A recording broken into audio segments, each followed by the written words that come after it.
my YouTube show. We introduce you to fabulous people who are making a difference in the world every day. Monday through Friday, take a lunch break with us at 12:15 Eastern Time. And be sure to subscribe to Live with Lisa and hit the bell to be alerted when we post newly confirmed guests. Have a suggestion on guests? Send us a message. And during the show, be sure to like the show so more people will be inspired by Mary's work. So today, episode 44, we are wrapping up our week honoring veterans with Entertainment Friday featuring Mary Gauthier. Mary is a Grammy nominated folk singer-songwriter. She's been widely praised by everyone from Bob Dylan to publications such as the New York Times and Billboard. Her album Rifles and Rosary Beads was nominated for a Grammy and features 11 songs co-written with wounded veterans. Mary's here today to share the healing power of music and the importance of being vulnerable. Mary, welcome to the show. Hey, Hello. it's wonderful to have lunch with Lisa. Oh, thank you. You also stream live performances every Sunday on Sundays with Mary. So what a privilege to have you live with us today. Isn't this a wonderful technology? We can reach the whole world in real time. It's incredible. It is. And I have my first question for you. When we were doing all of our background and learning even more about you, I realized that being from Boston, you had a restaurant in Boston, Cajun. And I want to know, where in Back Bay was that restaurant? Yeah, it was right next door to Berklee College of Music, 1 block down from Symphony Hall on Massachusetts Avenue. I had a Cajun restaurant for 12 years right there in the Back Bay, where I cooked Cajun food for folks in Boston and brought my Louisiana heritage into the New England community, and I loved it. But I left in 2001 to come to Nashville to be a full-time songwriter. How do you go from being part of the restaurant world and serving up Cajun in Boston to Nashville? Well, it seemed natural to me. I loved the restaurant business. I loved cooking. I loved conceiving the restaurant. But somewhere along the way, I fell in love with songwriting. I was surrounded by songwriters as well. Being next to Berklee, my waiters, almost all of them were students at Berklee. The customers, a lot of them were either associated with Symphony Hall or Berklee. So it was music central. I didn't know that when we opened the place, but it just felt like the most natural thing in the world. And when a waitress brought me to an open mic at Club Passim in Harvard Square, and I saw her play an original song on that legendary folk stage, a light bulb screwed in, and I knew this is what I want to do. I want to write songs. And I went home, dusted off my guitar, and it kind of it blew up from there. I became absolutely fixated on songwriting. So you'd already known how to play guitar then? That was a hobby you'd already had? Yeah, I always had a guitar, but I never had the self-confidence to really pursue songwriting. I had to get sober. I had a long, troubled youth and got sober in 1990. And after I got sober, a couple of years into my recovery, was when my waitress brought me to Club Passim, and it just was a hand in glove moment. It's like, oh my God, this has really always been in my heart. And now I have the brain space to pursue it. And I started going to that open mic every week, and it became my new life. And what type of songs did you write? And are they different than what you write now? Not really. The early songs, some of them I still play. I've always been drawn to story songs. I've always been drawn to songs that show my heart or show the heart of a character. I've always been drawn to songs that people sometimes they make a joke and say pull out the razor blades kind of songs. Yeah. But I think songs can shine a light on something that needs a light shined on it so that it can heal. And this brings us back to the subject that we chose for our discussion, which is how can vulnerability help us? And Brene Brown certainly has brought this into a international discussion. But Sure. I think if you show your true self in a song, and you reveal what's really going on, other people can come up and go, me too. Right. We certainly know the power of me too. I think songs can connect us in ways that are significant. And that's not done through cocktail party conversation. It's done through vulnerability. And with that, you've worked a lot with veterans. And of course, again, this was our week to honor veterans. So when I started learning more about what you do with the veterans, I thought this was so perfect. How do you work with veterans who are not known for their vulnerability? If anything, they're taught the exact opposite. And now they need to heal from their work. And you work with them. How does that work? What a great question and a brilliant segue. You're really good at this, Lisa. Oh, thank you. Here's how it works. There's different kinds of courage. There's the kind of courage it takes to put on the uniform and serve the country and go into combat and fight. And there's the other kind of courage that it takes to take off the uniform and show us who you really are. Sure. And those different kinds of courage are what we encourage when we work with the veterans, explaining that, it takes a brave man and woman to put their soul on the line in a song, because you can be judged and the fear is to be cast out. Right. But always, always, always the opposite happens when you show your heart.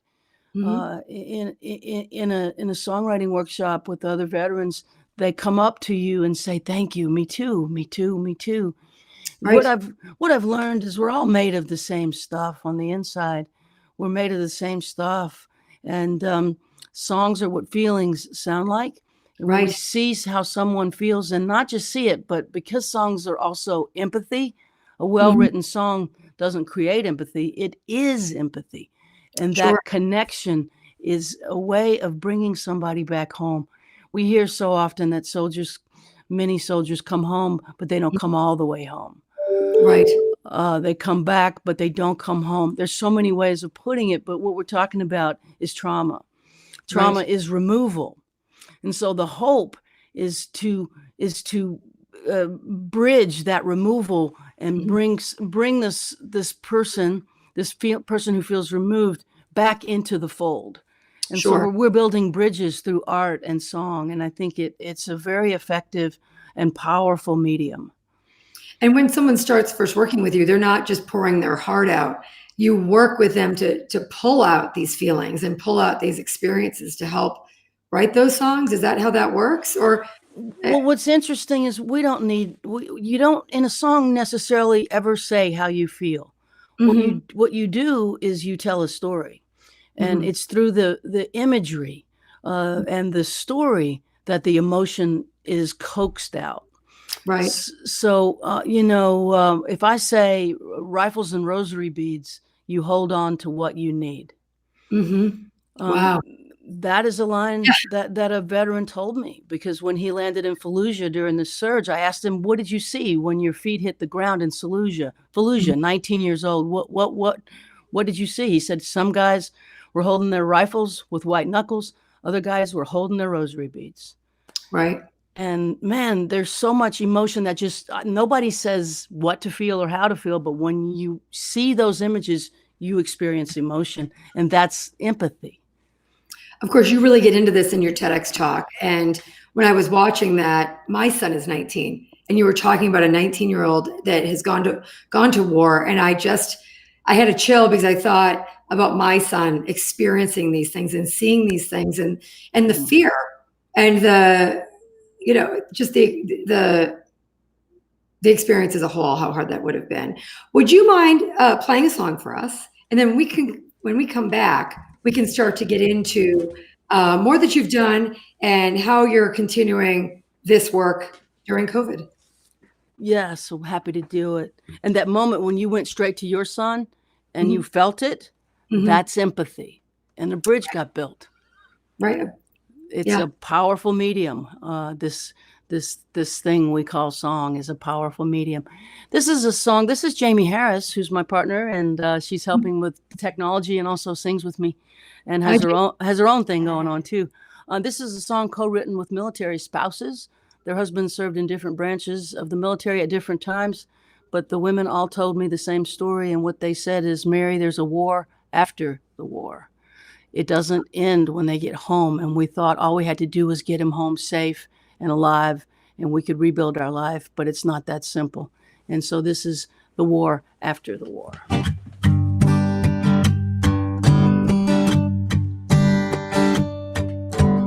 Who's gonna care for the ones who care for the ones who went to war?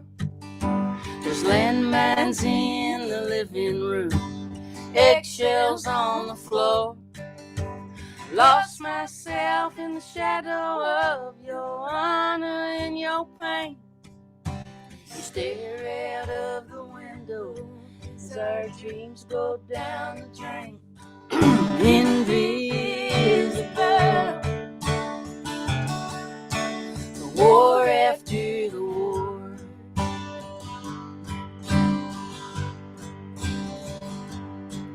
I get no basic training, I get no Purple Heart. I'm supposed to carry on, I can't fall apart.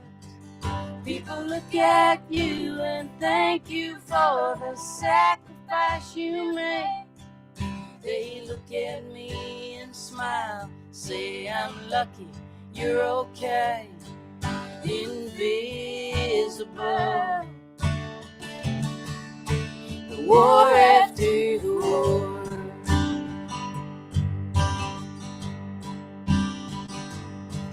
But I'm a soldier too, just like you, serving something bigger than myself.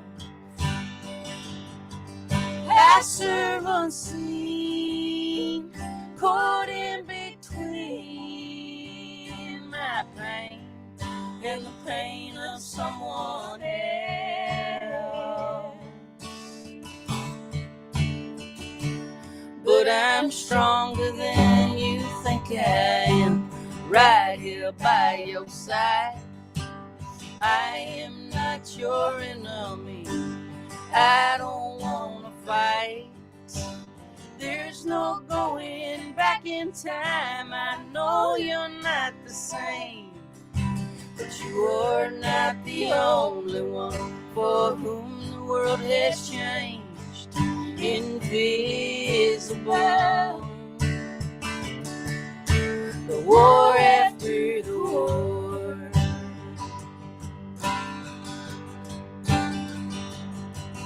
Invisible, the war after the war.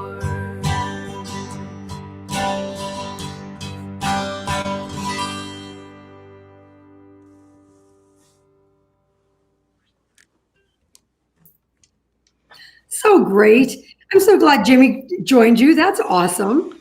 Thank you. Good to see you. You know, yesterday we had Pamela Bellato on, and she's a military wife, and she runs a summit for military wives. And she was talking to us about that war when they come home and how hard that is for the family. And also while they're gone, having that support system at home who's there and taking care of things and not trying to worry their spouse who's got an important job to do. And so this has been quite a week of learning and creating empathy for all of us. In your TEDx, you had a great phrase about when you open the heart, you can open the mind, and when you can open the mind, you can change the mind. And when you change your mind, you change the world. And I wrote that down and I posted that on our Facebook because I thought, what an amazing way to take that transition of having someone be able to talk about their vulnerability. And I know many years back when I was working with a life coach, she once said to me, Lisa, when you learn vulnerability, you will learn your strength. And I thought she was out of her mind. I thought, like, that's not what strength is. And I would think there's a lot of soldiers who think the same way. They're taught to not be vulnerable. And as you learn to feel more and to be able to share, then you can learn so much and be so much more powerful. And I think it's amazing what you've done with these veterans who are struggling. Well, thank you. You know, it's a privilege to be a part of the Songwriting with Soldiers program. And the thing I'd like to say is that what works in the battlefield doesn't work in a marriage when you come back home. And Right. that transition back home is where so many stumble. You know, we lose 22 soldiers a day to suicide still today. Right. So the interesting question I get as a songwriter is, you know, sort of a 60s hippies throwback question. Hey, can songs change the world? And I absolutely believe they can. And that Mhm. was the quote that I gave in the TED Talk, which is, songs change the world in this way. A song can change a heart by creating understanding and empathy. And a Right. changed heart can change a mind. Right. And when minds change, people change. And when people change, the world changes. I'll have to write that down so I get it right the next time. But it's certainly the meaning behind it stuck with me, and Yeah. very powerful. One of the questions that we have from the side is, were there favorite singers or songwriters who have influenced you? Well, I like the great wordsmiths. I'm always interested in people's use of language and story. Mhm. So everyone from Bob Dylan, Bruce Springsteen, Hank Williams, Johnny Cash. There's so many to Lucinda Williams, who's been a big influence on me, and Sure. absolutely John Prine, one of my great songwriting heroes, who we recently lost to COVID-19. Oh. I'm listening to words more than vocal Mhm. ability. Mhm. I appreciate great singers, but great songwriters, that's the ones I'm always drawn to, is the wordsmiths, Bruce Coburn. There's just so many great songwriters, Tom Waits, Mhm. people who have the mastery of language in song. Right. Right. Well, that's why a song sticks with us, and we never forget it, and it gets stuck in our heads. So generally, you're touring. How many shows do you generally do a year? We do 100 shows a year every year, and this is so strange to be home. You know, I remarkably was able to let go of. We took a severe financial hit. Mhm. We just got grounded, and that's it. And pretty much 2020 is a wipeout. Right. I was heading into the best spring and summer of my career. I was Mhm. booked all over the world, and we had so many more shows to play, and it just gone. And Right. so we just skidded to a halt, and I went, okay, make peace with that. What are you going to do? And, you know, I started thinking about, well, I'm going to build a garden. And I'm doing home things. And the transition has been interesting because I haven't been home since I moved to Nashville in 2001. I've been on the road. I'm a troubadour. I go town to town, and as soon as it's safe, I'm going to do that again. But for now, I get to experience almost like a normal life in a way that Right. people have that I've never ever had. And so we've been cooking. We've done only 2 or 3 meals takeout since the shutdown. And been just being at home has been a really a different experience for me. Right. Certainly a segue I didn't plan on. I'm an avid gardener, so I'd love to know what's in your garden. Well, you know, I'm not good at it yet. I put peppers down, and I put a bunch of different varieties of tomatoes, put down some eggplant and squash and a bunch of cucumbers, and the peppers they look terrible. Bugs got them, and mites got them, and aphids they just had holes in all the poor little baby leaves and stuff. So I Oh, went ahead and pulled them up and dug, and what I found, like 6 inches down, is a stone. Like there's just rock. So I dug up as much rock as I could, and last night I went to Home Depot and got some wood, and I'm building a raised bed over that there you go. area. So I'm just going to keep going, and I got a big garbage can, and I'm learning how to compost, and I'm understanding more about healthy dirt, and I'm learning, Yep. um, you know, what likes direct sunlight, what doesn't like direct sunlight, who needs more water than everybody else. You know, when you look at them and you listen, plants talk to you. Right. I 100% agree. I grew up gardening. My grandmother was an avid gardener, and she taught me how to compost as a little kid, and I've always composted. And you know, it's just a connection with the earth and with nature. And sometimes people are surprised that my favorite place is really being dirty, but it's so amazing when you pick your own food. And when you cook and you've just gone out and, I've clipped the basil, and it's fresh. And also from a nutrition standpoint, food loses its nutrition within a few days. If it's been sitting in your refrigerator for as much as a week, then it's not nearly as nutritious as it was. And so to be able to just go into your garden and pick it is pretty amazing. So It's a great good for sense of you. Yeah. satisfaction. You Absolutely. need tips, you can call me anytime. Thank you. Yeah, thank you. I think again, this is such a segue, but I'm not kidding about this composting. I have worms actually being delivered today. There's a farm, Uncle Jim's Worms, and it's you can order them for your compost. You put them in, and it'll keep your compost super healthy. That's good to know. I might need more worms. I'm learning composting. You got to get the brown and the green right. You got to get some That's other right. compost in the compost and some dirt in there. And I'm getting it. I'm getting it. Next thing you know, there's going to be a song, a song about our gardening. There's there probably will be, because there's a wisdom in the earth, and there's a wisdom in the plants, and there's a wisdom in making dirt out of things that are decomposing and bringing it back to the earth to bring life back. There's a cycle to it that I've been disconnected from, because I've lived on airplanes and in hotel rooms and in restaurants. My life has changed so much, and in such a short time, but I'm finding my way. I'm enjoying it. Do you think it will change your songwriting? I don't know. It probably will, because it's changing me. I'm slowing down. I lived with such urgency for so long, and the urgency is breaking down now.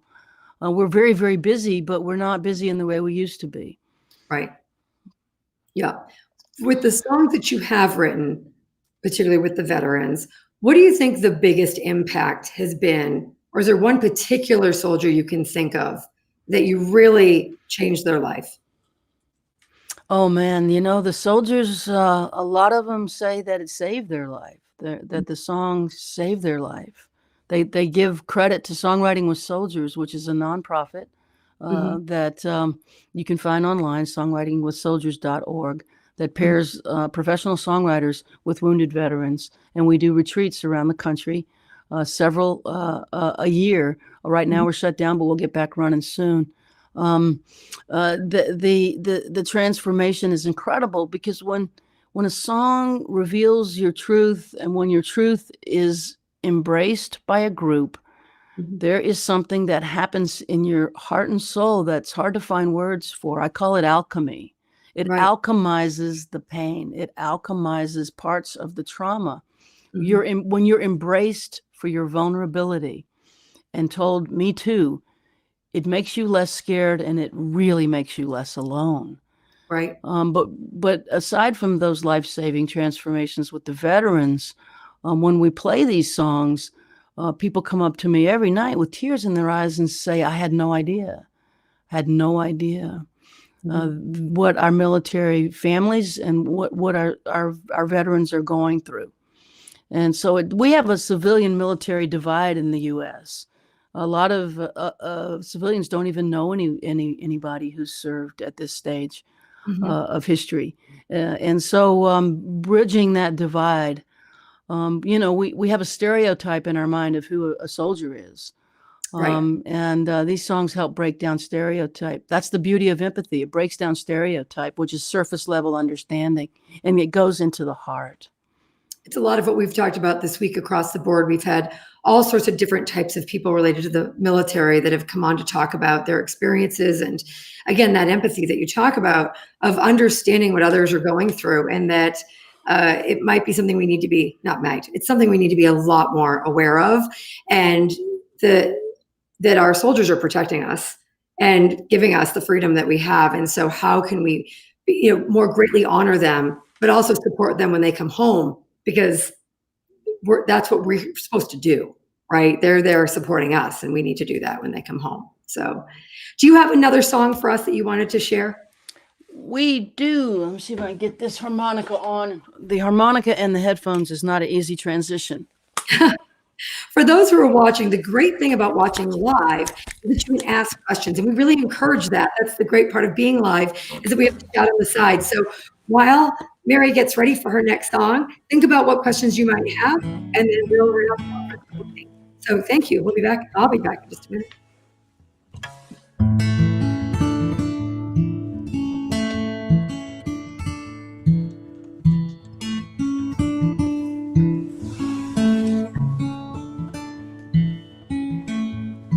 Well, my father, Sure could use a little mercy now.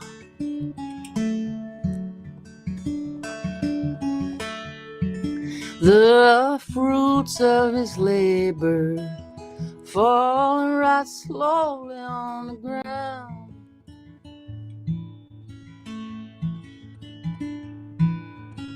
His work is almost over.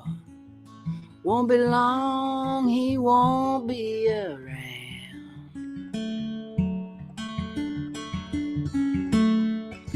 I love my father. He could use some mercy now.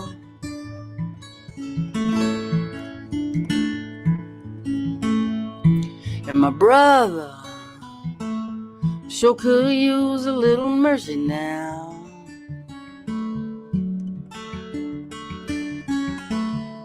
He's a stranger to freedom, shackled to his fear and doubt.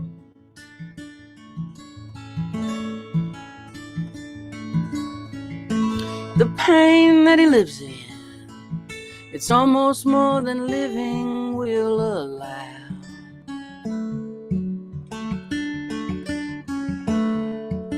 I love my brother. He could use some mercy now.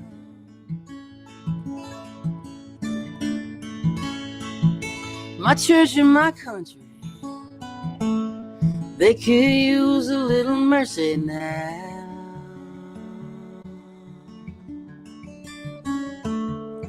As they sink into a poison pit, it's gonna take forever to climb out. They carry the weight of the faithful who follow them down. I love my church and country. They could use some mercy now. Every living thing could use a little mercy now.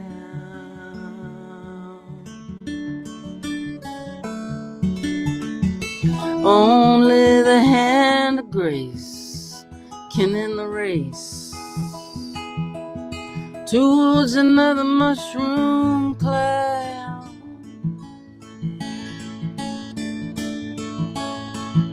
There's people in power who'll do anything to keep their crown.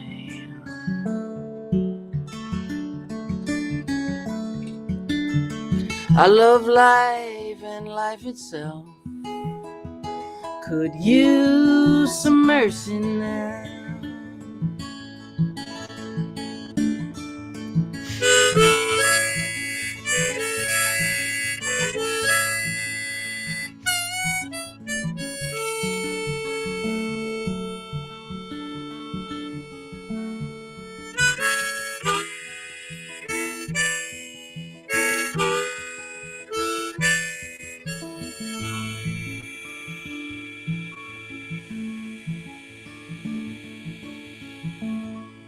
Yeah, we all could use a little mercy now.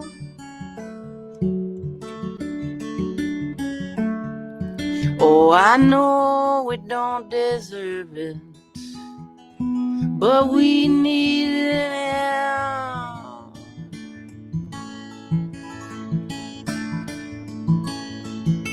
We hang in the balance, dangle between hell and hallowed ground.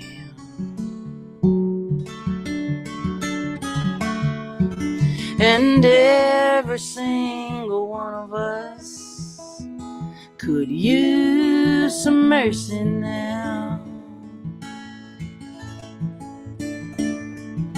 Yes, every single one of us could use some mercy now.